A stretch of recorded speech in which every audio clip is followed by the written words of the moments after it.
السلام علیکم ورحمۃ اللہ وبرکاتہ۔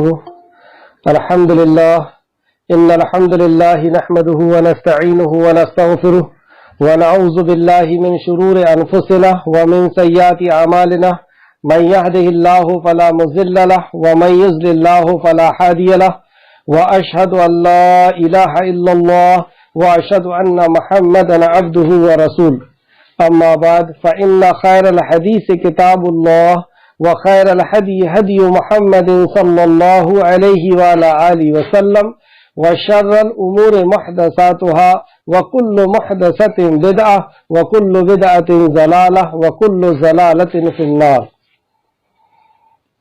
رب اشرح لي صدري ويسر لي أمري واحلل عقدة من لساني يفقهوا قولي۔ آمین یا رب العالمین۔ ہر قسم کی تعریف اور شکر اللہ وحدہ لا شریک کے لیے لائق اور زیبا ہے، جو ساری کائنات کا ایک و تنہا خالق، مالک، مربی اور منتظم ہے، جو ساری کائنات کا خالق، بنانے والا اور ہر مخلوق کی ضرورت کا پورا کرنے والا ہے، ہر مخلوق کی حفاظت کرنے والا ہے، ہر قسم کی تعریف کے لائق اور شکر کے لائق صرف اور صرف اسی وحدہ لا شریک کی ذات ہے۔ درود و سلام ہو انبیاء اکرام پر، جنہیں انس اور جن کی رشد و ہدایت کے لیے مبعوث فرمایا گیا، خصوصاً نبی مکرم رحمت للعالمین امام الانبیاء محمد صلی اللہ علیہ وسلم پر اور آپ کے اہل بیت پر اور صحابہ اکرام پر۔ معزز سامعین اکرام، آج کی کلاس سورہ قصص کی آیت نمبر 76 سے رہے گی انشاءاللہ تعالی۔ آج کی کلاس میں جو ہم خاص چیز سمجھنے والے ہیں وہ ہے اللہ رب العزت کی نعمت کا شکر ادا نہ کرنا، یعنی ناشکری کرنا۔ اور ناشکری جب بندہ کرتا ہے تو اس کے اندر پھر یہ دو صفت آتی ہے، غرور اور تکبر کی۔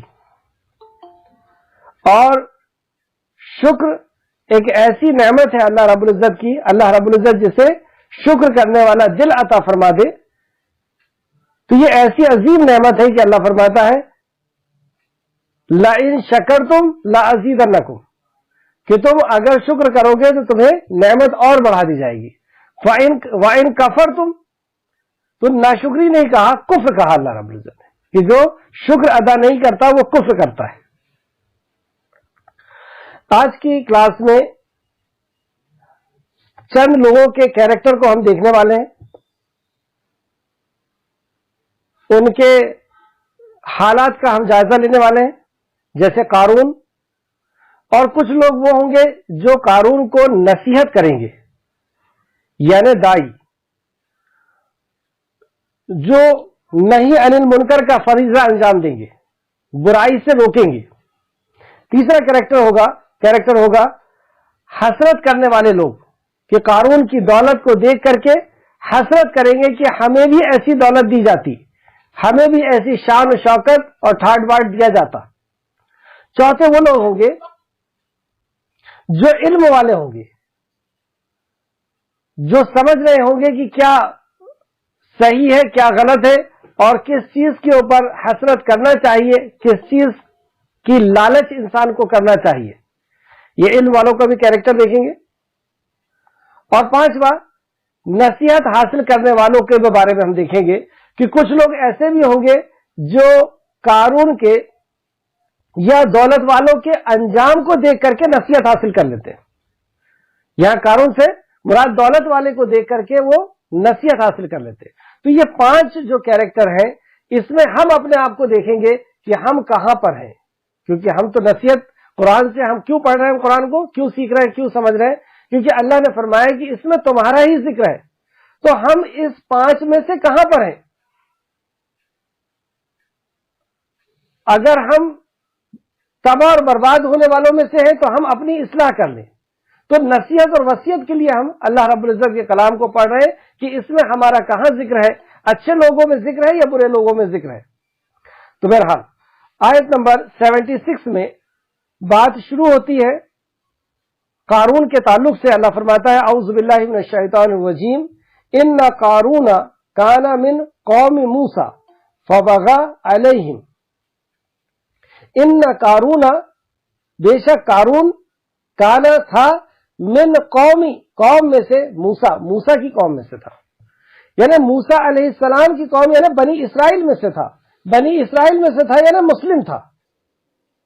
تو بعد اللہ نے شروع کیا آیت نمبر 76 میں کہ وہ مسلم ہے، بنی اسرائیل میں سے ہے، فرعونیوں میں سے نہیں ہے، اور یہ واقعہ ختم ہوتا ہے آیت نمبر 82 کے اندر، اور 82 میں اللہ رب العزت نے آخر میں فرمایا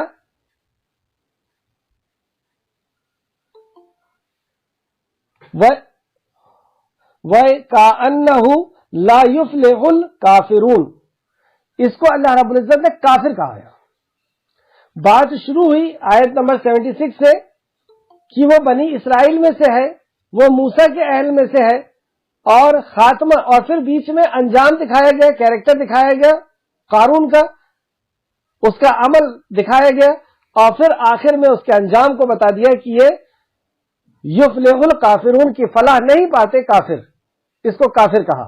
تو ایسے کون سے عمل تھے اس کے اندر، ایسا کون سا عقیدہ تھا اس کے اندر جس عقیدے نے اسے کافر بنا دیا، اور اس کا انجام اتنا سخت ہوا کہ نبی مکرم صلی اللہ علیہ وسلم نے فرمایا، اور امام بخاری نے اس حدیث کو اور امام مسلم نے بھی روایت کیا کہ اللہ رب العزت اسے زمین میں دھسا رہا ہے، اور مسند احمد کی اور علامہ البانی نے اسے اپنی صحیح میں درج کیا ہے کہ قیامت تک یہ شخص دھستا رہے گا زمین کے اندر، اس قدر اللہ رب العزت اس سے ناراض ہوا۔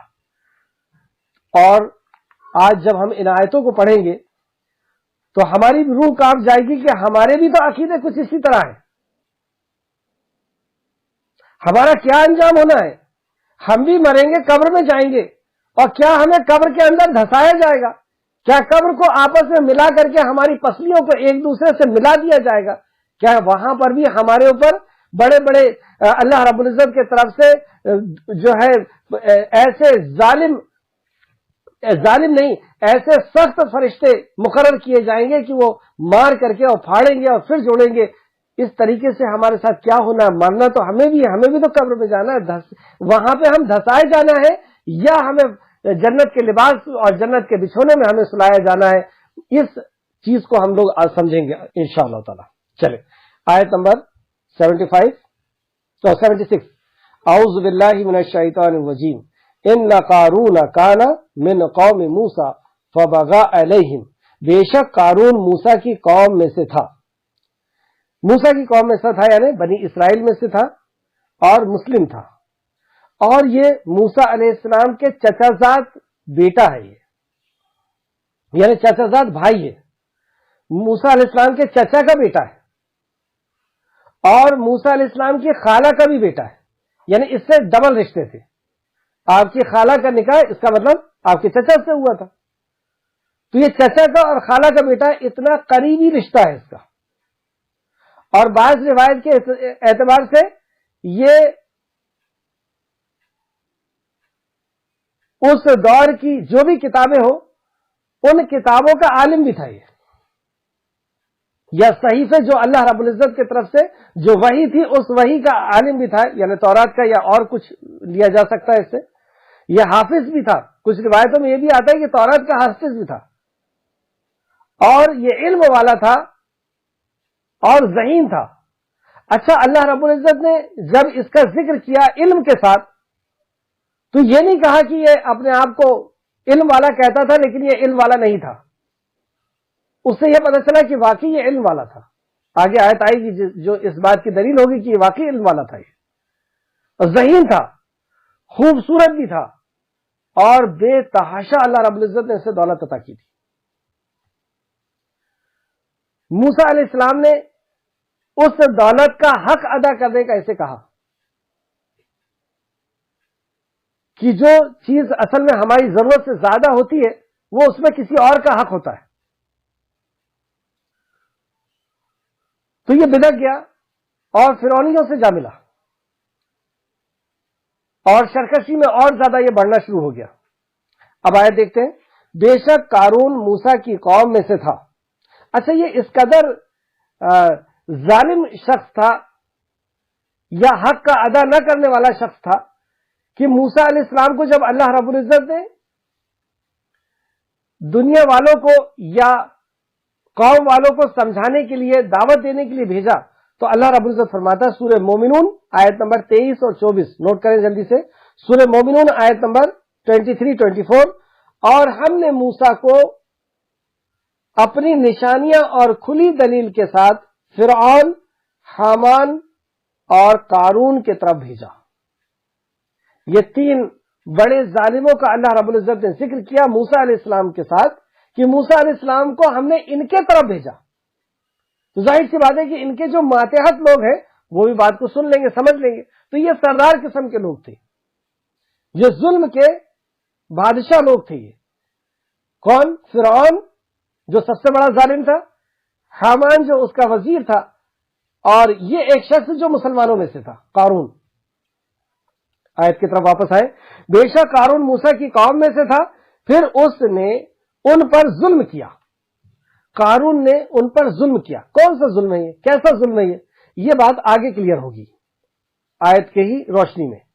اور ہم نے اسے اس قدر خزانے دیے تھے کہ بلا شبہ اس کی چابیاں ایک طاقتور مومنوں کی جماعت پر بھاری ہوتی تھی۔ اس کو اس قدر خزانے دیے تھے کہ ایک طاقتور جماعت اس کی چابیوں کو اٹھایا کرتی تھی۔ بعض روایتوں کے مطابق کہ جانوروں کے اوپر اس کی چابیوں کو لادا جاتا تھا۔ آپ نے دیکھے ہوں گے جو بڑے بڑے قلعے ہوا کرتے ہیں، ان کے بڑے بڑے دروازے ہوتے ہیں، اور جیسے بڑے دروازے ہوتے ہیں ویسی ان کی چابیاں بھی بڑی ہوا کرتی ہیں۔ جیل کے لاکر وغیرہ کو بھی آپ نے دیکھے ہوں گے کہ جب جیل کے اندر رکھا جاتا ہے تو وہاں پہ بھی چابیاں بڑی ہوتی ہیں۔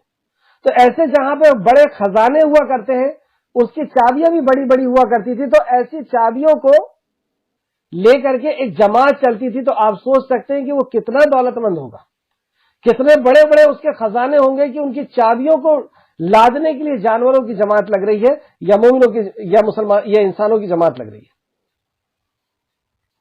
لیکن یہ دولت کا عقیدہ آپ اس رکوع کے اندر دیکھیں گے کہ 3 بار اس بات کو دہرایا گیا، جو ہمارے لیے سب سے بڑی نصیحت ہے آج کی کلاس میں۔ یہاں اللہ نے کہا اور ہم نے اسے اس قدر خزانے دیے تھے۔ کس نے دیا تھا؟ ہم نے اسے اس قدر خزانے دیے تھے، یعنی اللہ رب العزت نے دیا تھا۔ بندے کا اس میں کوئی رول نہیں، کوئی عمل دخل نہیں، نہ اس کے علم کا، نہ اس کی صلاحیت کا، نہ اس کی سمجھداری کا، نہ اس کی محنت کا، نہ اس کی طاقت کا، نہ اس کی کسی اور صلاحیت کا۔ یہ اللہ کی عطا ہے، وہ جسے چاہے عطا کرے۔ اس کی تفسیر اور آگے دیکھیں گے۔ اور ہم نے اسے اس قدر خزانے دیے تھے، یہ صرف اللہ رب العزت کی عطا ہے۔ خزانے دیے تھے کہ بلا شبہ اس کی چابیاں ایک طاقتور جماعت پر بھاری ہوتی تھی۔ طاقتور جماعت بھی اٹھا پائے اس کے لیے بھاری ہوتی تھی۔ یاد کرو، پھر اللہ فرماتا ہے جب اس کی قوم نے اس سے کہا۔ اب یہ قوم کے کچھ لوگ ہیں جو اسے کچھ نصیحت اور وصیت کرنے آئے ہیں، اس کی دولت دیکھ کر کے، اور اس کی دولت کے تعلق سے اس کے اوپر کیا احکام و مسائل ہے، کیا اللہ رب العزت کا احکام ہے، اس کو بتانے کے لیے ایک جماعت اس کے پاس پہنچتی۔ اور جب اس کی قوم نے اس سے کہا تو اترا مت، یہ جو دولت مل گئی ہے اس کے تو غرور میں مت آ، یہ دولت مل گئی ہے، یہ ایک ذمہ داری ہے کہ اللہ نے تجھے دیا ہے، تیرے ہاتھ سے وہ بانٹنا چاہتا ہے، بٹوانا چاہتا ہے۔ ایسا کیوں؟ دوسرے کو کیوں نہیں دے دیا اللہ رب العزت نے؟ اس کے ہاتھ سے اس کو دے کر کے اور اس سے کیوں بٹوانا چاہتا ہے؟ دوسرے کو اللہ خود دے دیتا۔ یہ اس لیے پچھلی کلاسوں میں بھی ہم پڑھ چکے ہیں کہ اللہ رب العزت کسی کو دے کر کے آزماتا ہے کہ یہ اس کا حق ادا کرتا ہے یا نہیں، اور کسی کو لے کر کے آزماتا ہے کہ یہ اس پہ صبر کرتا ہے یا نہیں۔ تو اللہ رب العزت کی مشیت ہے کہ وہ دے کر کے بھی آزماتا ہے اور لے کر کے بھی آزماتا ہے۔ تو اسے دے کر کے اللہ رب العزت آزما رہا ہے، اسی لیے وہ جماعت جو پہنچی ہے وہ یہ کہہ رہے ہیں، جو لوگ پہنچے وہ یہ کہہ رہے ہیں کہ تو اترا مت اس سے، یہ دولت جو ملی ہے اس میں غرور میں مت آ، بے شک اللہ اترانے والوں کو پسند نہیں کرتا۔ اب یہاں پہ ایک فیصلہ کن بات کہ اللہ رب العزت ایسے شخص کو پسند نہیں کرتا. فرحین یہ کامیاب نہیں ہوتی ہے. اللہ ہم سب کو محفوظ رکھے اس قسم کے تکبر اور اس قسم کے غرور سے اور اس قسم کے اترانے سے. اور یہ اترانا صرف دولت سے نہیں، کئی بار علم سے بھی آتا ہے، کئی بار خوبصورتی سے بھی آتا ہے، کئی بار اچھی خاندان میں پیدا ہونے سے بھی آ جاتا ہے، اور کئی بار دولت سے بھی آ جاتا ہے. اور اس قسم کا جس کا بھی جو بھی کوئی غرور ہو تو اللہ رب العزت غرور کرنے والوں کو پسند نہیں کرتا. اللہ ہم سب کو محفوظ رکھے، آمین یا رب العالمین. تو یہاں فرمایا اللہ اترانے والوں کو پسند نہیں کرتا.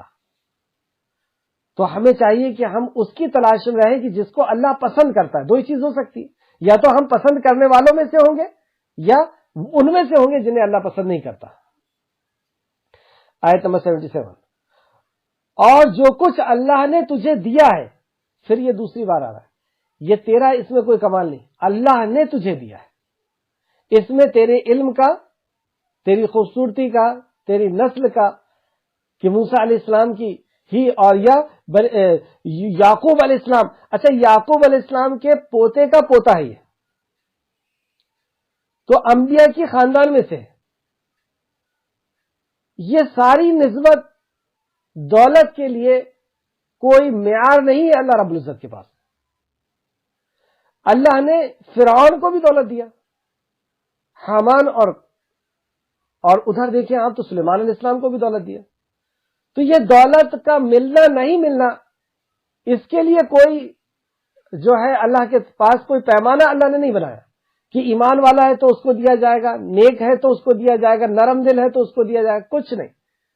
وہ ظالموں کو بھی دیتا ہے، مجرموں کو بھی دیتا ہے، نافرمانوں کو بھی دیتا ہے اور فرمانبرداروں کو بھی دیتا ہے. جس کو چاہتا ہے اس کو عطا کرتا ہے. تو یہاں اللہ نے فرمایا اور جو کچھ اللہ نے تجھے دیا ہے. نصیحت کا انداز آپ دیکھیے.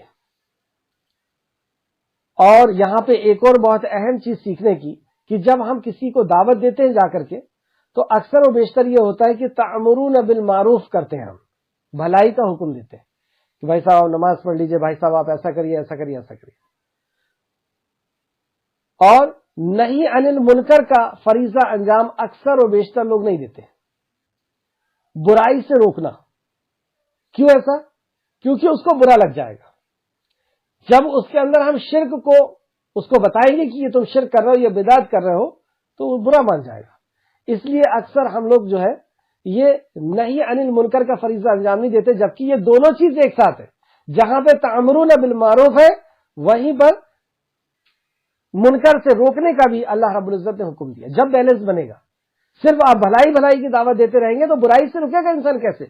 برائی سے بھی روکنا ہے، اور روکنے کا انداز 3 بتایا نبی کریم صلی اللہ علیہ وسلم نے. بہترین ایمان یہ کہ ہاتھ سے روک دو، پھر اس سے کم زبان سے روکو، پھر اس سے کم دل سے برا جان کر کے وہاں سے ہٹ جاؤ، تعلقات ختم. اس وقت اس معاملے کے اندر تو معاملہ ختم ہو جائے گا، ہٹ جاؤ گے تم وہاں سے. یہ سب سے کم تر ایمان ہے. تو یہ لوگ جب اسے برائی سے روک رہے تو اس کی جڑ کو پکڑ کر کے بات کر رہے ہیں کہ اس کا عقیدہ یہ ہے کہ یہ اس نے خود کمایا ہے، اس کی محنت ہے، اس کی صلاحیت ہے، اس کا علم ہے. تو اس کو بتا رہے ہیں، یہاں سے شروع کر رہے ہیں کہ یہ اللہ کی عطا ہے، تیرا اس میں کوئی رول نہیں ہے. دیکھیں، اور جو کچھ اللہ نے تجھے دیا ہے تو اسے آخرت کا گھر تلاش کر، تو اس سے آخرت کا گھر تلاش کر، نمبر 1. دوسرا، اور تو دنیا میں بھی اپنا حصہ مت بھول، 2. تیسرا، اور تو لوگوں سے ایسا احسان کر جیسے اللہ نے تجھ پر احسان کیا. پھر یہ تیسری بار بات آئی کہ تو لوگوں پر ایسا احسان کر جیسا اللہ نے تجھ پر احسان کیا. اس میں تیرا کوئی کمال نہیں ہے، اللہ کا احسان ہے کہ اللہ نے تجھے دولت دے دیا، تیرا علم نہیں ہے. کتنے بار ریپیٹ ہو گئی یہ بات؟ 3 بار ریپیٹ ہو گئی. یہاں تک دو آیتوں کے اندر 3 بار ریپیٹ ہو گئی کہ یہ اللہ کی عطا ہے. اور یہاں پہ تیسرے نمبر پہ اللہ نے کہہ دیا کہ یہ احسان ہے تیرے اوپر اللہ کا. تو یہ مت سمجھ کہ یہ تیرا علم ہے، تیری طاقت ہے، تیری سوچ ہے، تیری محنت ہے اور تیری صلاحیت ہے. کچھ نہیں. یہ جو دولت کے 3 حق بتائے گئے ہیں کہ ان دولت کو ان 3 جگہ خرچ کیا جائے گا جب یہ بیلنس بنے گا. تو اللہ نے سب سے پہلے کیا کہا جو دائیوں نے وہاں پہنچ کر کہا اور جو کچھ اللہ نے تجھے دیا ہے تو اس پہلے تو یہ سمجھ لے، یہ عقیدہ بنا لے کہ اس میں تیرا کوئی رول نہیں، یہ اللہ کی عطا ہے، یہ امانت تیرے کو اللہ رب العزت نے دی ہے۔ اب اس امانت سے کیا کرنا ہے؟ 3 کام کرنا ہے۔ سب سے پہلا، تو اسے آخرت کا گھر تلاش کر، اس سے آخرت کا گھر تلاش کر، اور آخرت گھر یعنی اللہ رب العزت کے حکم کے مطابق اللہ کا حق ادا کرتے ہوئے اللہ کے حکم کے مطابق اس کو خرچ کرتا رہے۔ یہ مطلب نہیں ہے کہ پورا کی پورا خرچ کر دے، پھر دوسرے طرف بیلنس بنایا، اور تو دنیا میں بھی اپنا حصہ مت بھول، یعنی اپنے اوپر بھی خرچ کرنا ہے۔ اس کی تفسیر میں تفسیر ابن کثیر جلد نمبر 4 صفحہ نمبر 565، آخرت کا گھر تلاش کرنے سے کیا مطلب ہے؟ انہیں اپنے رب کی اطاعت اور اس کے تقرب کے حصول کے لیے خرچ کر اور مختلف قسم کے اچھے اچھے کام سر انجام دے تاکہ تجھے دنیا اور آخرت کا ثواب مل سکے۔ پہلا، اللہ کا تقرب یعنی اللہ کی قربت کو حاصل کرنے کے لیے اچھے اچھے کام، جیسے مسجد میں لگا رہے ہیں، دعوت کے کام میں لگا رہے ہیں، اور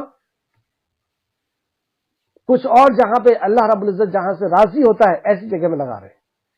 پھر دوسرا کہ اپنے لیے بھی مت بھول، یعنی اپنے آپ کو بھولنا نہیں ہے کہ پورا کی پورا ہی خرچ کر دینا ہے، نہیں۔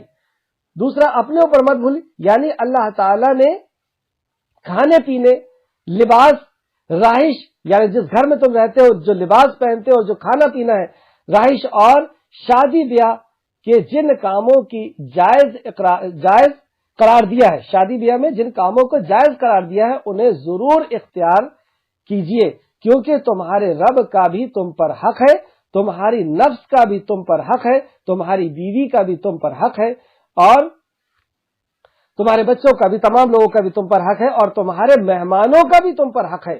بس ہر حقدار کا اس کا حق ادا کرو۔ یہ دوسرا ہو گیا خرچ کرنے کا۔ سب سے پہلے حقوق اللہ، اللہ کے حق کو ادا کرے، پھر اس کے بعد اپنا حق، اپنے بیوی بچوں کا حق، پھر تیسرا،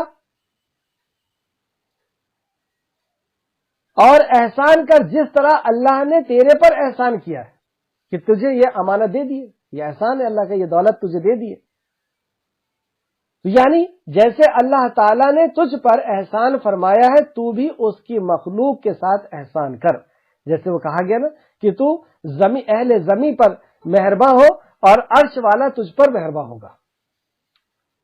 تو جب ہم زمین والوں کے ساتھ احسان و سلوک کریں گے جیسا کہ اللہ نے ہم پر احسان کیا ہے تو اللہ رب العزت ہمیں اور عطا فرمائے گا۔ تو یہ 3 چیزیں بتائی گئی کہ جو اللہ رب العزت نے دیا ہے اس کو، یہ ہے بیلنس، یہاں پر ہم کو خرچ کرنے کا حکم دیا گیا۔ یا قارون کو ان لوگوں نے آ کر کے کہا کہ جو دولت تمہارے پاس ہے اور اس قدر دولت ہے کہ اس کے خزانوں کی چابیوں کو لے کر کے ایک جماعت چلتی ہے، تو اس پہ اتراؤ مت کہ اس میں تمہارا کوئی کمال نہیں۔ اتراتا کیوں آدمی؟ کیونکہ وہ اپنا کمال سمجھتا ہے کہ میں نے ایسی دن رات کر کے محنت کیا ہوں، فلاں کیا ہوں۔ تو اس میں اتراؤ مت، یہ امانت ہی اللہ کا دیا ہوا ہے، اللہ نے احسان کیا ہے تجھ پر، تو بھی کسی کے اوپر احسان کر، اور اللہ کا حق ادا کر، اپنا حق، اپنے بیوی بچوں کا، اور پھر اس کے بعد لوگوں کا حق ادا کرنا۔ اس کے بعد اللہ فرماتا اور تو زمین میں فساد نہ کر۔ کیوں آئی یہ بات یہاں پر؟ قارون کے تعلق سے یہ نہیں آتا ہے کہ وہ مارا پیٹا کرتا تھا۔ فساد کا کیا مطلب ہے یہاں فساد کا مطلب ہے کہ اس کا حق ادا کر۔ یہ جو دولت تیرے پاس ہے، اس دولت کا حق ہے، یہ کسی کا حق ہے اصل میں، یہ یتیموں کا، غریبوں کا، مسکینوں کا، محتاجوں کا، اور تمہارے گھر والوں کا، اور اللہ رب العزت کے دین کا، ہر چیز کا اس کے اندر حق ہے۔ تو اس کا حق ادا کرو، اور حق ادا نہ کرنا یہی اصل میں فساد ہے۔ حقدار کو حق کا ادا نہ کرنا، یہ فساد کی جڑ یہیں سے فساد شروع ہوتا ہے۔ بیوی کا حق اگر بیوی کو نہیں دیں گے تو فساد ہوگا، پڑوسی کا حق پڑوسی کو نہیں دیں گے، بھائی اگر بھائی کا حق نہ دے تو بھائیوں کے بیچ میں فساد ہو جائے گا،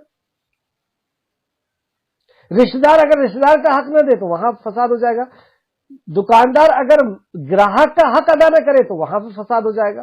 تو حق ادا نہ کرنا یہ ہے اصل میں فساد، اور تو زمین میں فساد نہ کر۔ ایک چیز اور نوٹ کریں یہاں پر، ہمارے پاس جو بھی چیز زائد ہے ضرورت سے زیادہ ہے وہ اصل میں کسی کا حق ہے. اگزامپل کے طور پر ہمارے پاس پانی بے افراد ہے, ہم صرف وضو بنانے میں 2 بالٹی پانی لگاتے رہے, اتنے کی ضرورت نہیں تھی. تو یہ جو زیادہ ہم نے لگائے اصل میں یہ کسی کا حق تھا جو ہم نے مار دیا. اب اس ایگزامپل میں ہم ہر چیز کو لے لیں تو جو زائد چیز اللہ رب العزت دی ہے اصل میں وہ کسی کا حق ہے. تو اور تو زمین میں فساد نہ کر, بے شک اللہ فسادیوں کو پسند نہیں کرتا. پھر یہاں پہ بات آئی, اوپر آئی تھی کہ اللہ رب العزت اترانے والوں کو یعنی غرور و گھمنڈ کرنے والوں کو پسند نہیں کرتا, اور یہاں پہ اللہ نے فرمایا کہ فسادیوں کو اللہ پسند نہیں کرتا. یہ وصیت اور نصیحت بنی اسرائیل کے نیکوکار لوگ جو دائی تھے, اس کے خیر خواہ تھے, اس کو نصیحت کرتے ہیں. تو اس نصیحت کا جواب وہ کیا دیتا ہے؟ جیسے جو قارون کے پاس ہے اتنا تو نہیں, لیکن ہمارے پاس بھی کچھ کم نہیں ہے. ہمارے پاس بھی علم ہے. قارون مسلم گھر سے تھا, ہم بھی مسلم گھر سے. اس کی نسبت یعقوب علیہ السلام اور یوسف علیہ السلام سے ہے, اور موسیٰ علیہ السلام کے چچا کا بیٹا ہے. ہماری بھی نسبت امام الانبیاء سے ہے کہ ہم ان کی امتی ہیں, اور یہ کوئی چھوٹی موٹی نسبت نہیں ہے. نبی کریم رحمت للعالمین امام الانبیاء کی امت ہے ہم. کتاب کا علم بھی ہے الحمدللہ. اور یہ جو دولت ہمارے پاس ہے اس کے لیے اللہ رب العزت کے کلام سے ہمیں یہ وصیت ملی کہ ان کو اس تین جگہ خرچ کرنا ہے. ہمارے اندر سے کیا بات نکلتی ہے؟ یا جو دولت ہمارے پاس ہے, جو شہرت ہمارے پاس ہے, جو عزت ہمارے پاس ہے, جو لوگ ہماری عزت کرتے ہیں, میں خود اپنے آپ کو بھی اس میں گن رہا ہوں, جو گاڑیاں اور جو گھر, جو کاروبار ہمارے پاس ہے, ان چیزوں کو پا کر کے ہمارا کیا تصور ہے اور فرعون کا کیا تصور ہے؟ اب اس آیت کو دیکھیں, آیت نمبر 78. قارون نے کہا مجھے تو یہ مال, مجھے تو یہ یہاں سے مراد جو مال ہے, جو اس کا مقام ہے, جو عزت ہے, یہاں ہم اپنے آپ کو ضرور شامل کریں. یہ صرف ایک واقعہ, ایک کہانی سمجھ کر کے ہم کو نہیں پڑھنا ہے. یہ ہمارا ہی اس میں ذکر ہے, کہیں ایسا تو نہیں کہ یہیں پہ ہمارا ذکر ہے. تو مال ہمارے پاس بھی ہے, اچھے کاروبار ہے, یا ہم کوئی جاب کرتے ہیں, اچھا جاب ہے,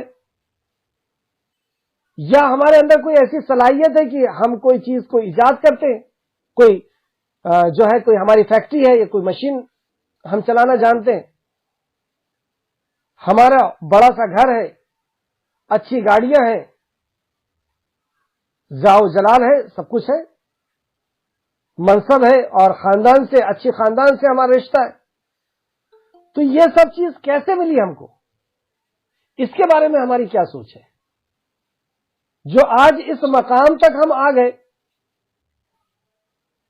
دولت کے اس مقام تک, یا گھر کے اس مقام تک, یا گاڑی کے اس مقام تک, یا عزت کے اس مقام تک ہم آ گئے, اس کے پیچھے کون ہے؟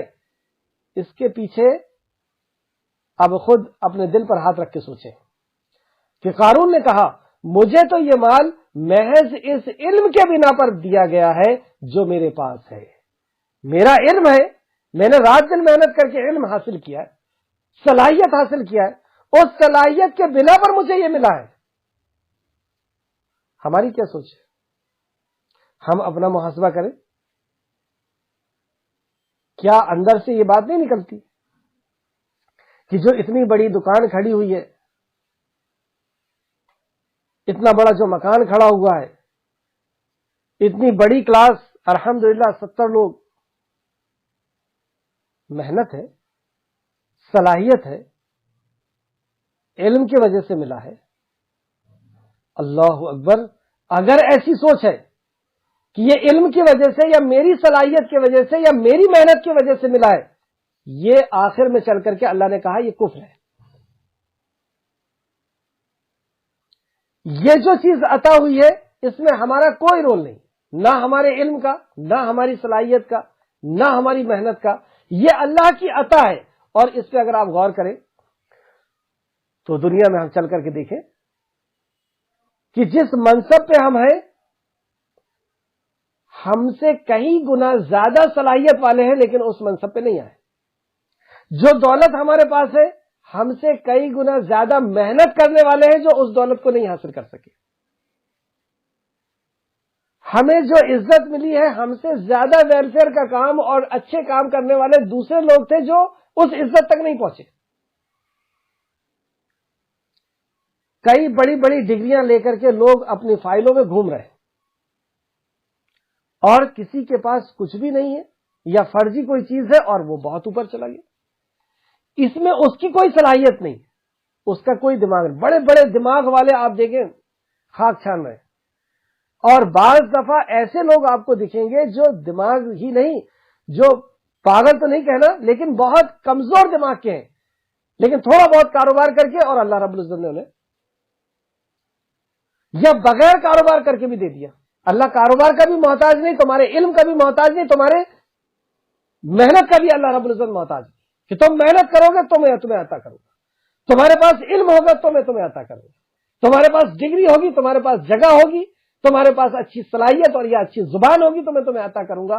یہ دولت دینے کے لیے اللہ رب العزت نے کوئی کرائٹیریا نہیں بنایا، جسے چاہتا ہے اسے اللہ رب العزت عطا کرتا ہے۔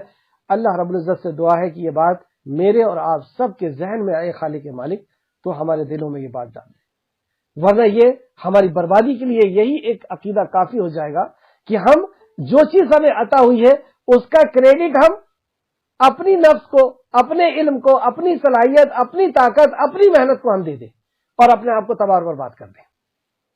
اس میں ہمارا کچھ نہیں، یہ اللہ رب العزت کی عطا ہے۔ تو قارون نے یہاں کیا کہا؟ قارون نے کہا مجھے تو یہ مال محض اس علم کے بنا پر دیا گیا ہے جو میرے پاس ہے۔ دیکھیے دوسرا عقیدہ بھی اس کا بتایا جا رہا ہے کہ مجھے یہ عطا کیا ہے، اللہ نہیں عطا کیا ہے، لیکن کیوں عطا کیا؟ کیونکہ میرے پاس علم ہے۔ آپ سوچ رہے ہیں کہ کتنا ملتا جلتا عقیدہ ہے یہ؟ یہی تو سوچ ہے کہ دیا تو اللہ ہی نے ہے، لیکن میرے پاس یہ صلاحیت ہے نا، میں رات بھر محنت کرتا ہوں، دن میں محنت کرتا ہوں، میں ایماندار ہوں، میں علم والا ہوں، میں صلاحیت والا ہوں۔ یہ کچھ بھی نہیں ہے، یہ صرف اور صرف اللہ رب العزت کا احسان ہے جو اللہ رب العزت نے ہمیں عطا کیا ہے، ہماری کوئی اوقات نہیں اس کے اندر۔ اچھا پھر سے اس آیت پہ غور کریں۔ قارون نے کہا مجھے تو یہ مال محض اس علم کے بنا پر دیا گیا ہے جو میرے پاس ہے۔ اس کے جواب میں اللہ رب العزت نے کیا کہا؟ کیا وہ نہیں جانتا تھا کہ بے شک اللہ نے اس سے اپنے ایسے بہت سے لوگ ہلاک کر دیے تھے جو قوت میں اس سے زیادہ تھے اور لاؤ لشکر میں بڑھ کر تھے۔ کیا تم نے ایسا نہیں دیکھا، یا کیا ہم نے ایسا نہیں دیکھا کہ ایسے بڑے بڑے دولت مند لوگ، عزت والے لوگ، مقام و مرتبے والے لوگ، کہ اللہ رب العزت نے انہیں کیسے تہو بالا کر دیا۔ اگزامپل کے طور پہ آپ خود غور کریے ابھی کہ آپ کے خاندان میں، آپ کے رشتہ دار میں کئی لوگ آپ کو ایسے دکھیں گے کہ چند سال پہلے ان کے پاس بہت مال و دولت تھی، وہ سیدھے کھڑے ہو کر کسی سے بات کرنا پسند نہیں کرتے تھے، وہ دوسرے لوگوں کو حقارت کی نظر سے دیکھتے تھے کہ یہ محنت نہیں کرتا اس لیے اس کے پاس پیسہ نہیں ہے، میں محنت کرتا ہوں، اس نے علم حاصل نہیں کیا اس کے پاس کوئی ہنر نہیں ہے اس لیے اس کے پاس پیسہ نہیں ہے، میں علم والا ہوں، ہنر والا ہوں، میرے پاس ڈگری ہے اس لیے مجھے جاب ہے، یہ اس کے پاس ڈگری نہیں ہے، حقارت کی نظر سے دیکھتے تھے اور بہت مال و دولت تھی۔ لیکن آج آپ ان کے اوپر غور کریں تو کھانے کے لیے محتاج ہے۔ آپ اپنی نظر دوڑائیے، ضرور آپ کو ایسے لوگ ملیں گے، یا آپ کے رشتہ داروں میں ملیں گے یا آپ کے محلے میں، اپنے شہر میں ملیں گے، کہ ایسی بڑی بڑی دولتوں کے مالک تھے لیکن آج یہ حالت میں پڑے ہوئے ہیں۔ تو وہی چیز اللہ رب العزت نے کہا کہ کیا وہ نہیں جانتا تھا کہ بے شک اللہ نے اس سے پہلے ایسے بہت سے لوگ ہلاک کر دیے ہیں. یعنی یہاں پہ ہمیں اپنے آپ کو رکھ کر کے دیکھنا ہے کہ آج جو اگر میرے علم کی وجہ سے مجھے یہ ملا ہے یا میری محنت کی وجہ سے یا میری صلاحیت کی وجہ سے ملا ہے تو پھر یہ ختم نہیں ہونا چاہیے. تو بہت سے لوگ ایسے تھے جو یہ سمجھتے تھے کہ ان کو علم کی وجہ سے یہ ملا ہے, محنت کی وجہ سے ملا ہے, طاقت کی وجہ سے ملا ہے, ان کی ڈگری کی وجہ سے ملا ہے, لیکن وہ سب کچھ تھا ان کے پاس لیکن دولت چلی گئی. اللہ اکبر, کیا اگزامپل دیا اللہ رب العزت نے. واقعی اس سے بہتر اور کون سمجھا سکتا ہے ہم کو کہ وہ رشتہ دار جو ایسا سمجھتا تھا کہ اس کی وجہ سے ہے, آج اس کے پاس تو وہ چیز ہے, یعنی ڈگری بھی ہے, اس کی صلاحیت بھی ہے, محنت بھی ہے, لیکن دولت ختم ہو گئی, برباد ہوا پڑا ہوا. اب پھر سے دیکھیں آیت کو, کیا وہ نہیں جانتا تھا کہ بے شک اللہ نے اس سے پہلے ایسے بہت سے لوگ ہلاک کر دیے تھے جو قوت میں اس سے زیادہ تھے اور لاؤ لشکر میں بڑھ کر تھے, اور مجرموں سے ان کے گناہوں کے بارے میں نہیں پوچھا جاتا. یہ بہت سخت بات ہے. یہ ایسا ڈینجر جرم ہے, ایسا سخت جرم ہے کہ یہاں پہ یہ نہیں کہا, جیسے آپ نے پہلے بھی پڑھا ہے, ہم نے پڑھا ہے کہ جب کوئی بندہ گناہ کرتا ہے تو اللہ رب العزت چند گناہوں کی وجہ سے اسے پکڑ لیتا ہے تاکہ وہ توبہ کرے, استغفار پڑھے اور واپس لوٹ کر کے آئے. یہاں پہ ایسے چھوٹے موٹے عذاب دینے کی بات نہیں کہی گئی, یہاں پہ سیدھے پکڑ کی بات کہی گئی. مطلب یہ ایسا جرم ہے کہ اس کے لیے چھوٹے موٹے عذاب دے کر کے اس کو روکنا نہیں ہے. اب آیت کو پھر سے سمجھیں. اور مجرموں سے ان کے گناہوں کے بارے میں نہیں پوچھا جاتا. اب پوچھا نہیں جائے گا, سیدھے کاروائی, سیدھے ان کا انجام بتایا گیا آیت نمبر 79 کے اندر. پھر وہ اپنے پورے لاؤ لشکر کے ساتھ قوم کے سامنے آیا. فخرجنا, تو وہ نکلا, اخراج ہونا نکلنا, فخرجنا وہ نکلا, علی قوم ہی, اپنی قوم میں, فی زینت ہی, اپنی زینت کے ساتھ. اور آپ تصور کر سکتے ہیں کہ جس کو اللہ رب العزت نے اتنی دولت دی ہوگی تو وہ کس انداز سے نکلتا ہوگا گھر سے. تو اس کے ساتھ خادم تھے اور خوبصورت لباس, زمین میں گھسٹتا ہوا لباس چلا آ رہا ہے, نوکر ساتھ میں چل رہے ہیں, قیمتی سواری سامنے کھڑی ہوئی ہے. اب اس سواری میں جا کر کے بیٹھ رہے ہیں اور سینہ تکبر میں پھلا ہوا ہے, دوسروں کو حقارت کی نظر سے دیکھ رہے ہیں. یہی انداز ہوتا ہے. یا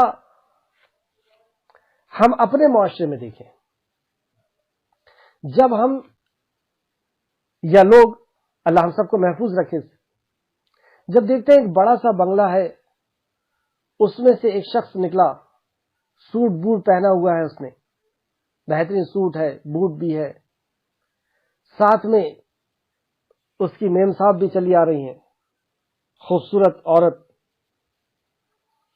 مرسیڈیز گاڑی لگی ہوئی ہے سامنے. نوکر نے گیٹ کھولا, اب وہ حضرت آ کر کے بیٹھے. دور سے دیکھنے والا کیا بولتا ہے کہ اللہ مجھے بھی دے دینا, یہ کاش میرے پاس بھی ہوتا ایسا. اس کے بنگلے کو دیکھ کر کے بول رہے ہیں میرے پاس بھی ایسا بنگلہ ہونا تھا. اس کی گاڑی کو دیکھ کر کے, اس کی بیوی یا اس کے نوکر چاکر کو دیکھ کر کے, اس کے سوٹ بوٹ کو دیکھ کر کے, میرے پاس بھی ایسا ہونا تھا. کتنا اچھا اس کی تقدیر ہے, کتنا اچھا نصیب ہے اس کا, میرا نصیب ایسا ہونا تھا, یا اللہ مجھے بھی ایسا دے دے. آتا ہے ایسا تصور؟ آتا ہوگا. ہم اپنی ہی اصلاح کرنے یہاں بیٹھے. تو یہ جب نکلا تو اب یہاں پر تیسرے گروپ کا ذکر ہوا. پہلا قارون کا ذکر ہوا, دوسرا نصیحت کرنے والے کا ذکر ہوا کہ اس نے نصیحت کیا تھا, نہیں انل منکر, برائی سے روکا تھا. اب تیسرا گروپ یہاں پر جب یہ اپنی شان و شوکت کے ساتھ نکلتا ہے تو ایک تیسرا گروپ کا ذکر یہاں پہ شروع ہو رہا ہے. تو جو لوگ دنیاوی زندگی چاہتے تھے کہنے لگے.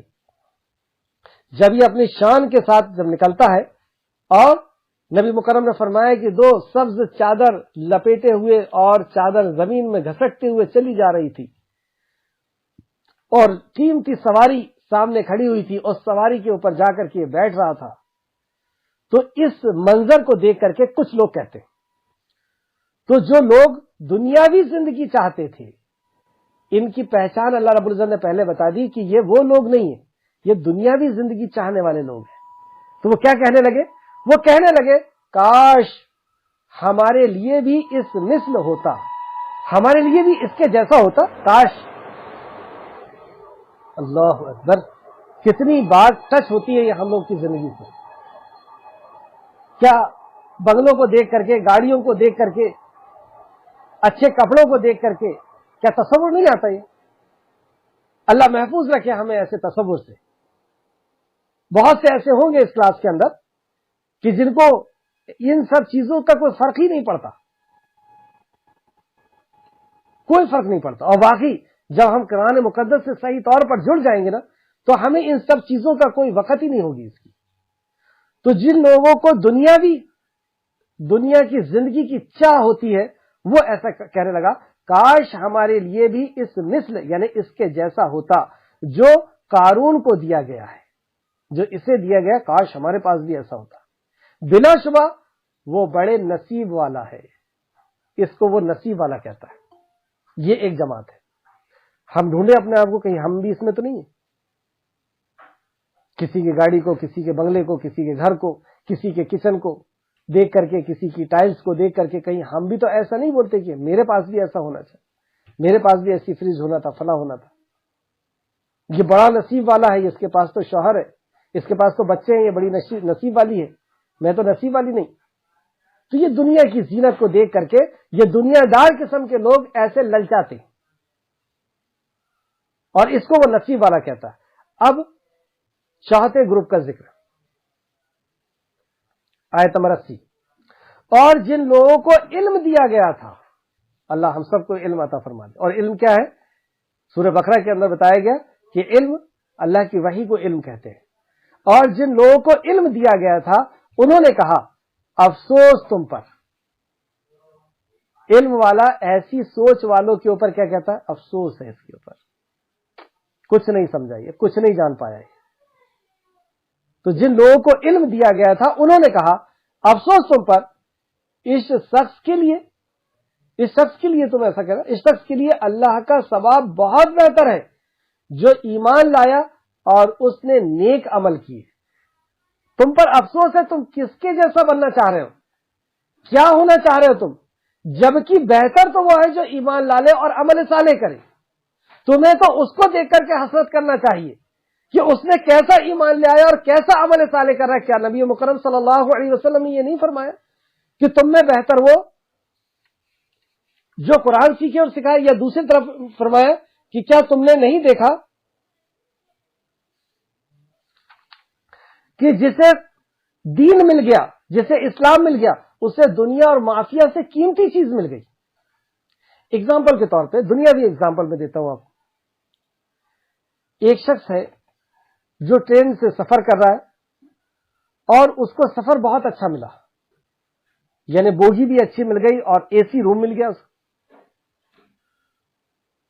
اور کچھ لوگ اس کو اس سفر میں دیکھ کر کے اور حسرت کر رہے ہیں کہ کاش مجھے بھی ایسا مل جاتا. تو عقل مند شخص جو یہ جانتا ہے کہ یہ جب وہاں پہنچے گا اپنے اسٹیشن میں تو اسے فوراً وہاں کے جیل میں پہنچا دیا جائے گا جہاں پہ یہ ہمیشہ پڑا رہے گا، کیونکہ یہ جو زندگی گزار رہا ہے یہ زندگی ایسی گزار رہا ہے کہ جاتے سے اسے جیل ملنا ہے. لیکن یہ علم والا ہی اس بات کو تول سکتا ہے. اور علم والے کے ساتھ یہاں پہ اللہ نے کہا کہ جو صبر والا ہے، تو صبر کو بھی ہم آج سمجھیں گے. تو یہاں فرمایا اور جن لوگوں کو علم دیا گیا تھا انہوں نے کہا افسوس تم پر.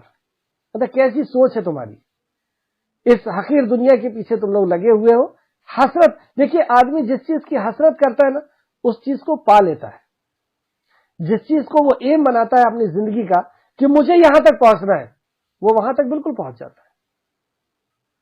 تو افسوس ہے اس پر کہ اس نے اپنا ایم دنیا کو بنایا تھا کہ اس بنگلے کو مجھے حاصل کرنا ہے، اس گاڑی کو مجھے حاصل کرنا ہے، اس عورت کو مجھے حاصل کرنا ہے، اسے ہی اپنا ایم بنایا تھا اور ساری صلاحیت اسی میں جھونک دیا. جبکہ اس کو ایم کیا بنانا تھا؟ اس کو ایم بنانا تھا ایمان اور عمل صالح. یہ دنیا تو ٹھوکر میں آ کر کے ملتی اس کو. لیکن افسوس اس پر کہ اس نے اس چیز کو کچھ نہیں سمجھا. تو یہ علم کی فضیلت میں یہ بہت قیمتی آیت مجھے لگی کہ واقعی علم ہی ہے جو ایسی معرفت دلا سکتا ہے. تو علم والے کیا کہتے ہیں؟ افسوس تم پر اس شخص کے لیے اللہ کا ثواب بہت بہتر ہے جو ایمان لائے اور انہوں نے نیک عمل کیے. تو ہمیں اس آدمی کو دیکھ کر کے حسرت کرنا ہے جو واقعی ایمان والا ہے، اور ایمان والا کیسے پتہ چلے گا؟ اس کے عمل صالح سے پتہ چلے گا کہ وہ ایمان والا ہے. اور یہ بات صبر کرنے والوں ہی کو سکھائی جاتی ہے. لیکن اب جیسے ہمیں علم ہو گیا یہ، تو کیا کل سے ایسا ہوگا کہ ہم ایسے لوگوں کو دیکھ کر کے حسرت نہیں کریں گے؟ نہیں، ہم اپنا دل نہیں بدل سکتے. علم آ گیا ہمیں کہ ہمیں حسرت کرنا ہے ایمان والا بننے کی، عمل صالح والا بننے کی. ہمیں حسرت نہیں کرنا ہے بنگلے کی، گاڑی کی، اور فلاں کی اور فلاں کی. تو ایسا علم آ گیا کہ ہماری سوچ ویسی ہو جائے گی؟ ہو نہیں سکتی ویسی سوچ.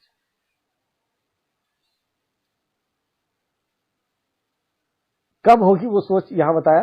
اور یہ بات صبر کرنے والوں ہی کو سکھائی جاتی ہے.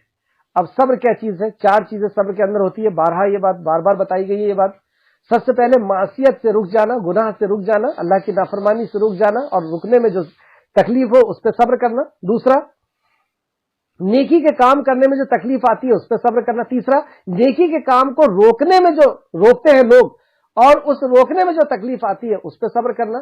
چوتھا، تقدیر پر صبر کرنا. اور یہ ساری چیزیں علم کے بغیر نہیں ہو سکتی. تو علم کے ساتھ یہ ساری چیزوں کا جوڑ ہے. تو صبر کرنے والوں کو یہ چیز اللہ رب العزت نصیب کرتا ہے، اور پھر اس کو قدر ہوتی ہے ایمان کی اور عمل صالح کی، اور پھر وہ اس کے پیچھے بھاگتا ہے، دنیا کے پیچھے وہ نہیں بھاگتا. اللہ ہم سب کو توفیق اور نفع عطا فرمائے. اس تعلق سے ایک حدیث جو امام بخاری نے لے کر کے آئے ہیں اپنی بخاری میں، اللہ تبارک و تعالیٰ فرماتا ہے، میں نے اپنے نیک بندوں کے لیے وہ تیار کر رکھا ہے جسے کسی آنکھ نے دیکھا نہیں، کسی کان نے سنا نہیں، اور نہ ہی کسی انسان کے دل میں اس کا کوئی تصور آیا ہے، تصور آ سکتا ہے. اللہ اکبر. کیا پتہ چلا؟ کہ ایک شخص ہے جو رئیس لوگوں کو دیکھ کر کے للچا رہا ہے اور یہ کہہ رہا ہے کہ یہ تقدیر والا ہے، یہ نصیب والا ہے. تو اگر یہ نصیب والا ہے تو پھر فرعون بھی نصیب والا ہے، یہ قارون بھی نصیب والا ہے، حامان بھی نصیب والا ہے. تو نصیب والا کون ہے؟ نصیب والا موسیٰ علیہ السلام اور ہارون ہے. نصیب والے بلال حبشی ہے، حضرت خباب ہے رضی اللہ عنہ، یا ابو جہل اور ابو لہب ہے. ہم نے نصیب والا، ہمارے پاس پتہ نہیں کون سی سوچ ہے. ایسا لگتا ہے کہ بالکل اسلام سے ہی باہر ہیں ہم، کہ ہم نصیب والا پتہ نہیں کس کو سمجھ رہے ہیں. دولت والوں کو نصیب والا سمجھ رہے ہیں، جبکہ نصیب والا تو وہ ہے جسے ایمان مل جائے. نصیب والا تو وہ ہے جسے ہدایت مل جائے، عمل کی ہدایت مل جائے. آپ دیکھ لیں ابراہیم علیہ السلام کے باپ جو ہے وہ نصیب والے نہیں تھے. نبی کریم صلی اللہ علیہ وسلم کے چچا ابو طالب وہ نصیب نہیں رائے تھے. نوح علیہ السلام کے بیٹے کو وہ نصیب نہیں ملا جو آپ کو اور مجھے مل گیا، کہ اللہ رب العزت نے یہ دولت دے دیا ہمیں انشاءاللہ تعالی، ایمان کی دولت، انشاءاللہ تعالی اسلام کی دولت. تو یہ جو چیز ہے اس کا جو اجر ملنے والا ہے ایمان اور عمل صالح کا، جو اس آیت نمبر 80 کے آخر میں بتایا گیا کہ افسوس ہے تم پر، بہتر تو وہ ہے، یعنی اللہ کا ثواب بہتر، بہت بہتر ہے جو ایمان لائے اور عمل صالح کرے. تو ایمان اور عمل صالح کا بدلہ اللہ رب العزت کیا دینے والا ہے؟ یہ حقیر دنیا جو 50 سال اور 60 سال کے اندر ختم ہو جانے والی ہے. اور ہم اپنی عمر کا اگر جائزہ لیں، جیسے میں اگر دیکھوں تو 39-40 سال کی عمر، تو اب کتنی زندگی بچی ہوگی اللہ بہتر جانتا ہے. اگر بہت زیادہ بھی بچی ہوگی تو 20 سال اور بچے ہوں گے. 20 سال میں بھی 10 سال سونے میں گزر جائیں گے، 10 سال بچیں گے. اگر یہ ساری چیزیں مل بھی جائے تو بھی ختم ہونا ہے اور قبر کے اندر جانا ہے۔ اصل جو زندگی ہے اس کے بعد کی ہے، اس کے تعلق سے اللہ نے فرمایا کہ مرنے کے بعد میں تمہیں کیا دینے والا ہوں۔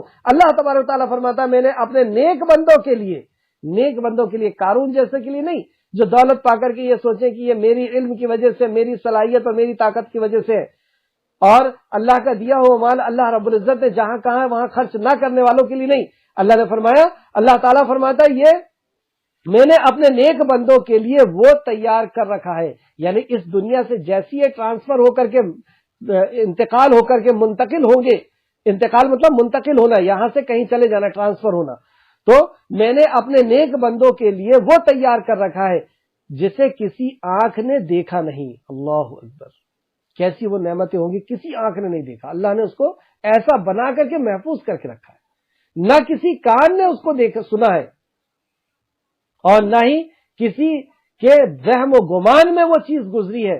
وہ نعمت اللہ رب العزت فرماتا ہے کہ وہ اسے عطا کرے گا۔ اور اگر تم چاہو تو یہ آیت کو پڑھ لو، سورہ سجدہ آیت نمبر 17۔ پس کوئی نفس نہیں جانتا کہ اس کے لیے آنکھوں کی ٹھنڈک میں سے کیا کچھ چھپا کر رکھا گیا ہے۔ کوئی نفس یعنی کوئی انسان نہیں جانتا کہ اس کی آنکھوں کی ٹھنڈک کے لیے کیا چیز چھپا کر کے رکھا گیا ہے، اس عمل کی جزا کے لیے جو وہ کیا کرتا تھا۔ یہ اس عمل کی جزا ہے، یہ اس عمل کا بدلہ ہے جو وہ دنیا میں کیا کرتا تھا۔ تو نیک عمل جو وہ دنیا میں کر رہا ہے، ایمان کے ساتھ جو عمل صالح کر رہا ہے، اخلاص کے ساتھ نبی مکرم کا طریقے پہ عمل کر رہا ہے، تو اللہ فرماتا ہے کہ ایسے نعمت اس کے لیے میں نے چھپا کے رکھا ہوں جو اس کی آنکھوں کی ٹھنڈک ہے، جو کسی نے نہیں دیکھا، اور یہ اس وجہ سے جو وہ عمل صالح کرتا تھا،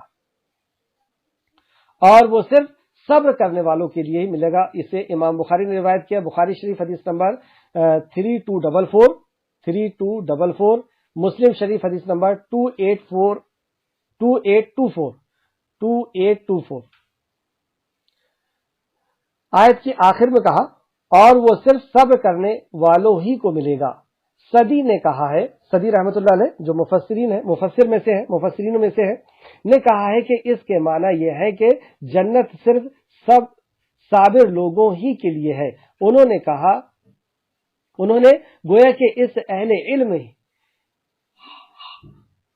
ہی کے کلام کا باقی حصہ قرار دیا ہے، جبکہ امام ابن جریر رحمۃ اللہ علیہ نے اس کا مفہوم یہ بیان کیا ہے کہ ایسی بات صرف وہ لوگ ہی کہہ سکتے ہیں، یعنی ایسا عقیدہ رکھنا، ایسی سوچ اور ایسا کہنا کہ یہ نصیب والے نہیں ہیں، نصیب والے تو ایمان والے، عمل صالح والے ہیں، تو یہ کون کر سکتا ہے؟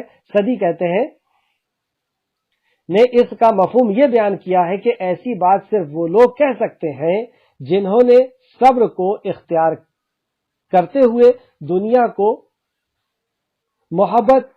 دنیا کی محبت کو ترجیح نہیں دیتے، اور جو آخرت کے طلبگار ہوتے ہیں انہی کے لیے ہے، اور اہل علم کا بھی یہی کہنا ہے۔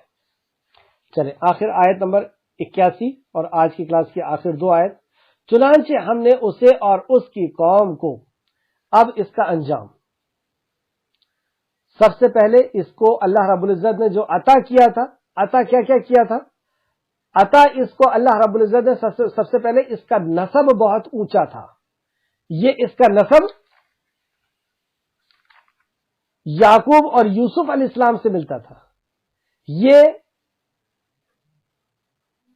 موسیٰ علیہ السلام کے چچا کا بیٹا تھا، نسب اتنا اونچا، یہ اس دور کی وحی کا علم رکھنے والا تھا، حافظ تھا، اور اسے خوبصورتی اور علم اللہ رب العزت نے عطا کیا تھا، مال اس قدر عطا کیا تھا، تو اللہ نے اپنی عطا کو پہلے بیان کیا کہ یہ سب کچھ اس کو دیا گیا تھا، لیکن اس چیز کو پا کر کے اس نے یہ سمجھا کہ میں نے اپنے علم کی وجہ سے، علم نہیں ہوتا تو گویا کہ اگر اچھا اس کو اس طریقے سے، اس اینگل سے بھی دیکھیں آپ کہ علم نہیں ہوگا تو اللہ نہیں دے سکتا، نعوذ باللہ، یہ ہو گیا مطلب کہ اگر میرے پاس علم نہیں ہوگا تو اللہ دے نہیں سکتا، نعوذ باللہ۔ اللہ محتاج نہیں ہے آپ کے علم کا، اگر آپ کو وہ دینا چاہ رہا ہے تو اللہ آپ کی محنت کا محتاج نہیں ہے، اگر اللہ رب العزت آپ کو دینا چاہ رہا ہے تو اللہ آپ کے دماغ کا محتاج نہیں ہے کہ آپ کے پاس دماغ ہوگا، صلاحیت ہوگی تو اللہ آپ کو دے گا، اللہ رب العزت کسی چیز کا محتاج نہیں ہے، اگر اللہ دینا ہے تو وہ امانت دے گا، اپنا احسان آپ کو کرے گا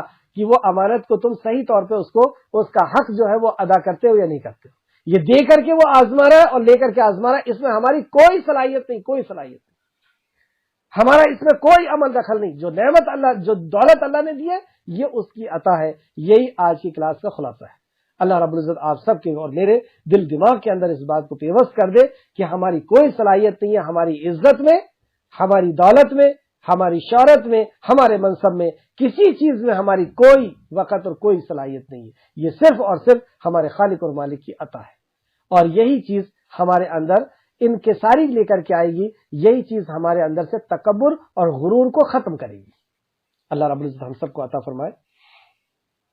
تو یہ دیا اللہ رب العزت نے، پھر اس کو نصیحت کرنے والے بھی ملے۔ اللہ رب العزت کسی قوم پر اس وقت تک عذاب نہیں نازل کرتا جب تک نصیحت کرنے والا نہ پہنچے، تو اس آیت میں، اس رکوع میں ہم نے دیکھا کہ ان کے پاس نصیحت کرنے والا پہنچا۔ پھر جب یہ مال اور دولت کے ساتھ نکلتا تو حسرت کرنے والے لوگ نکلے، حسرت کیے لوگوں نے، تو وہ حسرت کرنے والوں کے بارے میں آگے آنے والا ہے۔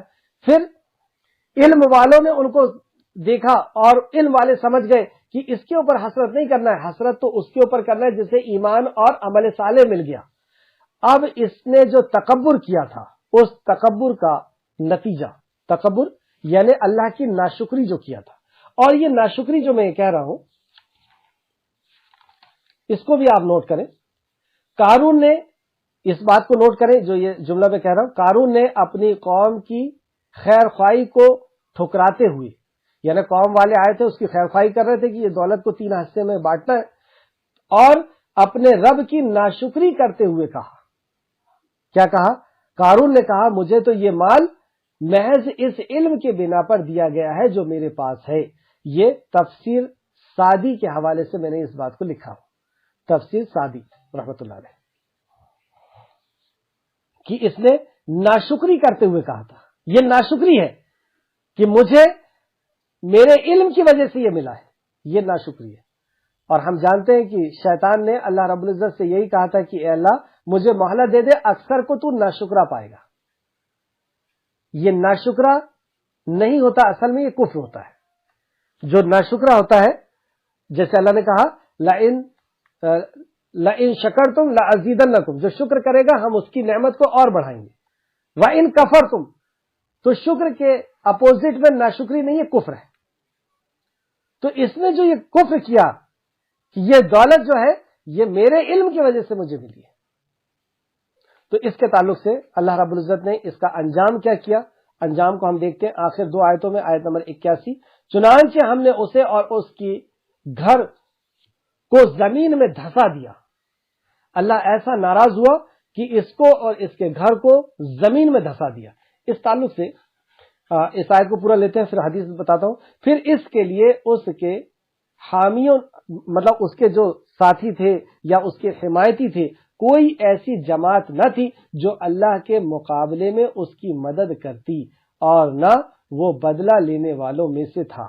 مطلب اس کا یہ انجام ہوا تو کیا وہ اللہ سے بدلہ لے سکتا ہے؟ ایسا دولت والا، ایسی شان و شوکت والا اور ایسا غرور والا، ایسا متکبر شخص اگر اس کی موت آنے لگے، مر جائے، تو کیا وہ اللہ رب العزت سے بدلہ لے سکتا ہے؟ نعوذ باللہ۔ کیا اس کی وقت ہے، کیا اوقات ہے؟ جب ایسے رئیس آدمی کو آپ سنیں کہ وہ مر گیا ہے تو جا کر کے اس کو ضرور دیکھیے گا۔ جب آپ دیکھیں گے تو وہ نیچے پڑا ہوا ہے، ہاتھ اس کے کھلے ہوئے ہیں، آنکھ آدھی کھلی ہے آدھی بند ہے، اور پیر میں کچھ کپڑے بندھے ہوئے ہیں، ایسا بے بس پڑا ہوا آپ کو نظر آئے گا۔ کل تک جس کے سامنا کرنے میں لوگ تھراتے تھے اور عزت سے جھک جاتے تھے اور جھک کر کے اس کو سلام کرتے تھے، ایسا متکبر شخص، ایسا دولت مند شخص جب مرے تو آپ جا کر کے ضرور دیکھیے گا ایسا بے بس پڑا رہتا ہے، ہاتھ کھلے ہوئے، منہ کھلا ہوا ہے، کوئی اس کا وہ کچھ نہیں، زمین پہ پڑا ہوا ہے۔ تو اللہ رب العزت نے یہاں فرمایا کہ اللہ نے جب اسے دھسا دیا تو کوئی جماعت نہیں تھی جو اس کے آس پاس چلتے ہوتے نا، رئیسوں کے آس پاس بہت لوگ چلتے، کوئی جماعت بچا نہیں سکی اس کو، اور نہ ہی وہ بدلہ لینے والوں میں سے تھا۔ بدلہ لے سکتا ہے، اللہ کے فیصلے کے سامنے کچھ نہیں کر سکتا۔ تو یہ شخص اس طریقے سے دھسایا گیا جو امام بخاری نے اپنی کتاب میں لے کر کے آئے، نبی کریم صلی اللہ علیہ وسلم کا فرمان۔ رسول اللہ صلی اللہ علیہ وسلم نے فرمایا ایک شخص اپنی تہبند کو گھسیٹتے ہوئے جا رہا تھا، تہبند کو گھسیٹتے ہوئے، یعنی جو اس کا کپڑا تھا، غرور میں وہ کپڑے کو زیادہ لینا، اور زیادہ لے لیے، کسی کے پاس کپڑے نہیں ہے لیکن اس نے خوب زیادہ لیا ہوا ہے اور وہ کپڑا گھسٹتا ہوا چلا جا رہا ہے، تو گھسٹتا ہوا جا رہا تھا کہ اللہ تعالیٰ نے زمین میں دھسا دیا، بس وہ قیامت کے دن تک زمین میں دھستا ہی چلا جائے گا۔ کس نے فرمایا؟ نبی کریم صلی اللہ علیہ وسلم نے، کہ ایک شخص اپنی چادر کو زمین میں گھساتا ہوا چلا جا رہا تھا اور اللہ رب العزت نے اس کے اس تکبر اور اس غرور کو دیکھ کر کے اللہ رب العزت ناراض ہوا اور اس کو زمین میں دھسا دیا، اور وہ دھستا چلا جا رہا ہے، کب تک؟ قیامت تک دھستا رہے گا۔ پھر سلام نے، اور حضرت ابو ہریرہ کی روایت سے بھی اس کو روایت کیا گیا ہے، اور اسے امام بخاری نے اپنی کتاب میں لے کر کے آئے ہیں، بخاری شریف حدیث نمبر 5790 اور مسلم شریف حدیث نمبر 2088، اور بھی دوسری کتابوں میں یہ ہے، بخاری میں اور بھی دوسری جگہ۔ ایک اور حدیث آپ دیکھتے ہیں جو مسند احمد نے لے کر کے آئے، امام احمد رحمت اللہ علیہ نے ابو سعید سے روایت کیا ہے کہ رسول اللہ صلی اللہ علیہ وسلم نے فرمایا، تم سے پہلے لوگوں میں سے ایک شخص 2 سبز رنگ کے چادروں میں اتراتا ہوا نکلا تو اللہ تعالیٰ نے زمین کو حکم دیا تو اس نے اسے پکڑ لیا، اور بلا شبہ وہ قیامت تک زمین میں دھستا ہی چلا جائے گا۔ مسند احمد جلد نمبر 3 اور حدیث نمبر 40۔ حضرت چلیے آخری آیت، وقت کافی ہو گیا۔ اور جنہوں نے کل اس کے مقابلے اس کے مقام و مرتبے کی تمنا کی تھی، جب یہ جا رہا تھا اپنے غرور اور تکبر اور اپنے مال و دولت کے نشے میں، یا جیسے دولت مند شخص جاتا ہے اور ہم لوگ حسرت کرتے ہیں، تو جن لوگوں نے حسرت کیا تھا، اب تو یہ اس کا کام ہو گیا ختم، تو جن لوگوں نے حسرت کیا تھا اب اس کے تعلق سے سنتے ہیں۔ یہ 5ویں جماعت ہے، اور اللہ رب العزت اس جماعت میں ہمارا شمار فرما لے۔ کیا ہے یہ جماعت؟ اور ایمان والی جماعت میں بھی ہمارا شمار فرما لے، اور جنہوں نے نصیحت کیے تھے اس جماعت میں بھی ہمارا شمار فرما لے، آمین۔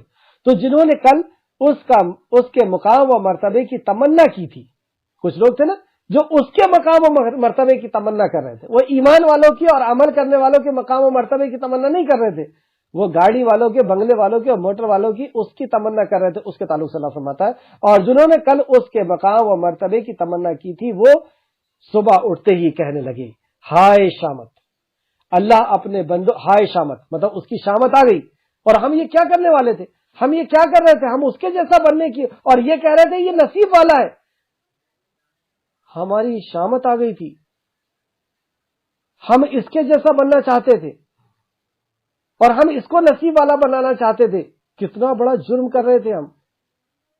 اب یہ جرم ہے، اس بات کی دلیل آگے سنیے آپ۔ ہائے ہماری شامت، اللہ اپنے بندوں میں سے جس کے لیے چاہتا ہے رزق کشادہ کرتا ہے۔ یہ عقیدہ پھر آیا ایک بار، یہ 4 یا 5ویں بار آ رہا ہے کہ اللہ جس کے لیے چاہتا ہے اپنا رزق کشادہ کر دیتا ہے، جس کے لیے چاہتا ہے، وہ علم والا ہو نہ ہو، وہ عقل والا ہو نہ ہو، وہ طاقت والا ہو نہ ہو، جس کے لیے چاہتا ہے اس کو دے دیتا ہے۔ اس میں ہماری طاقت کا، ہماری صلاحیت کا، ہمارے علم، ہماری ڈگری کا کوئی لینا دینا نہیں، کوئی عمل دخل نہیں۔ پھر سے آئے دیکھیں، اللہ اپنے بندوں، اب ان کو سمجھ میں آ گئی بات، جو حسرت کر رہے تھے انہیں سمجھ میں آ گئی کیونکہ انہوں نے نصیحت لی، ہم نصیحت نہیں لیتے، ہم ایسے لوگوں کا انجام دیکھتے ہیں کہ خراب ہو گیا، برباد ہو گئی ہے، لیکن اس کے بعد بھی ہماری وہی چال ہے کہ ہمیں بھی مل جائے دولت، ہمیں بھی مل جائے شہرت، لیکن انہوں نے نصیحت لی۔ اللہ اپنے بندوں میں سے جس کے لیے چاہتا ہے رزق کشادہ کر دیتا ہے، یعنی کشادہ یعنی بڑھا دیتا ہے، اور جس کے لیے چاہتا ہے تنگ کر دیتا ہے، گنتی کے لقمے دیتا ہے۔ ہاں، اتنا بھی اللہ رب العزت قادر ہے کہ جتنے کی ضرورت ہے اتنا ہی گن کے دیتا ہے۔ اللہ رب العزت بہتر جانتا ہے کہ اس کو کتنا دینا ہے۔ اگر اللہ نے ہم پر احسان نہ کیا ہوتا تو یقیناً وہ ہمیں بھی دھسا دیتا۔ کیوں ایسا کہہ رہے ہیں؟ کیونکہ یہ سوچ جرم ہے کہ ہم دولت مند کو دیکھ کر کے یہ سوچیں کہ ہم بھی دولت مند بن جائیں اور ہم بھی بڑی گاڑیوں والے، بڑے بنگلوں والے اور فلاں اور فلاں اور فلاں ہو جائیں۔ یہی تو انہوں نے کیا تھا کہ ایسے دولت مند کو دیکھ کر کے، ہاں دولت مند ہے اور ساتھ میں ایمان والا بھی ہے تو پھر نور من نور اللہ، مطلب پھر نور پر نور ہے، لیکن ایمان نہیں ہے اور صرف دولت ہے تو وہ تو پھر بربادی ہے۔ تو ان لوگوں نے کیا کہا، اگر اللہ نے ہم پر احسان نہ کیا ہوتا تو یقیناً ہم بھی دھسا دیے جاتے، مطلب ہم نے یہ جرم کیا تھا، ایسا سوچا تھا کہ ہم ایسے بن جائیں کاش، اور یہ جو ہے منصب والا ہے یا یہ قسمت والا ہے، نصیب والا ہے، یہ ہمارا جرم تھا۔ جبکہ ہمیں کیا سوچنا تھا کہ جس کو اللہ نے ایمان دیا اور عمل صالح دیا ہے اس کو دیکھ کر کے ہمیں حسرت کرنا تھا اور ویسا بننے کی ہمیں کوشش کرنا تھا۔